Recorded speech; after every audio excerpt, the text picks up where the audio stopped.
வணக்கம் மக்களே, நான் உங்கள் ஆதேஷ் பேசுகிறேன். இன்னைக்கு கம்யூனிட்டி வீடியோவில் எதை பற்றி பார்க்க போகிறோம் பார்த்தீங்கன்னா, மதுரையில் இருக்க பாண்டி முனீஸ்வரர் கோயில் பற்றி தான் பார்க்க போகிறோம். சரி, இந்த கோயில் எங்கே இருக்குன்னு பார்த்தீங்கன்னா, மதுரை மாட்டுத்தாவணிலேருந்து சிவகங்கை, திருநெல்வேலி, ராமேஸ்வரம் இந்த ஊர் போகிற வழியில் பார்த்தீங்கன்னா, அந்த பஸ்ஸுக்கெல்லாம் வந்து நம்ம பாண்டி முனீஸ்வரர் கோயில் நிறுத்துவாங்க. அது மட்டும் ஷேர் ஆட்டோவும் இருக்குது. இந்த கோயிலுக்கு ஒரு சில பஸ்ஸுகளும் இருக்குது. சரி, இந்த கோயிலோட வரலாறு என்னன்னு பார்த்தீங்கன்னா, கடலூர் வந்து முத்திரையர் வம்சத்தை சேர்ந்த 2 பேர் வந்து வள்ளியம்மை பெரியசாமி என்கிற 2 பேர் தம்பதியினர் வந்து மதுரைக்கு குடிபெயர்றாங்க. அப்போ வர வழியில் பார்த்தீங்கன்னா, மாட்டுத்தாவணிக்கு பக்கத்தில் இருக்க மேலமடையில் வந்து இருட்டாயிடுச்சுன்னு வந்து அன்றைக்கி நைட்டு தங்குறாங்க. அன்றைக்கி கனவுல வள்ளியம்மையோட கனவுல வந்து பார்த்தீங்கன்னா, ஜடாமுடியோட ஒரு முனிவர் மாதிரி தோற்றம் வச்சு அந்த அம்மா முன்ஜென்மத்தில் பாண்டி மன்னன் நெடுஞ்செழியன் கண்ணகியோட கணவன் வந்து கோவலனுக்கு வந்து தவறான நீதி வழங்கினதுனால அந்த சாப்பம் அடைஞ்சு மறுபிறவி எடுத்திருக்கிறேன். மறுபிறவி எடுத்து அந்த பாவத்தை நீக்கிறதுக்காக இந்த மண்ணுக்குள்ள 8 அடி மண்ணுக்குள்ளார வந்து நான் ஈசன் நோக்கி தவம் செஞ்சுட்டு இருக்கேன். என்ன எடுத்து வழிபடுறவங்களுக்கு அவங்களோட கோரிக்கை வந்து நிறைவேற்றிக்கிறதாகவும் வந்து அந்த கனவு சொல்லியிருக்காரு. உடனே வள்ளியம்மை வந்து அவர் கணவர்கிட்ட சொல்லி அந்த சிலையை மீட்டெடுத்து அந்த கோயில் கட்டி வழிபாடு பண்ணிட்டு இருக்காங்க. இன்ன வரைக்கும் பார்த்தீங்கன்னா அந்த வம்சத்தை சேர்ந்தவங்க தான் வந்து இன்ன வரைக்கும் பூஜை புனஸ்காரங்கள்லாம் பண்ணிட்டு இருக்காங்க.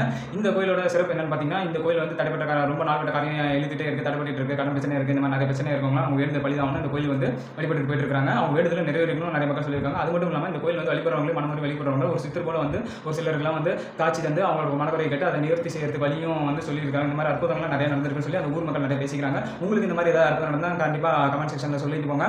இந்த மாதிரி இன்ட்ரெஸ்டான வீடியோஸ்லாம் உங்களுக்கு ஷார்ட்டாக தெரிஞ்சுக்குமா, அதுக்கு நம்ம பேஜை மறக்காம ஃபாலோ பண்ணிக்கோங்க. அடுத்த வீடியோவில் பார்க்கலாம். அதுவரை உங்கள் ஆதேஷ். நன்றி, வணக்கம்.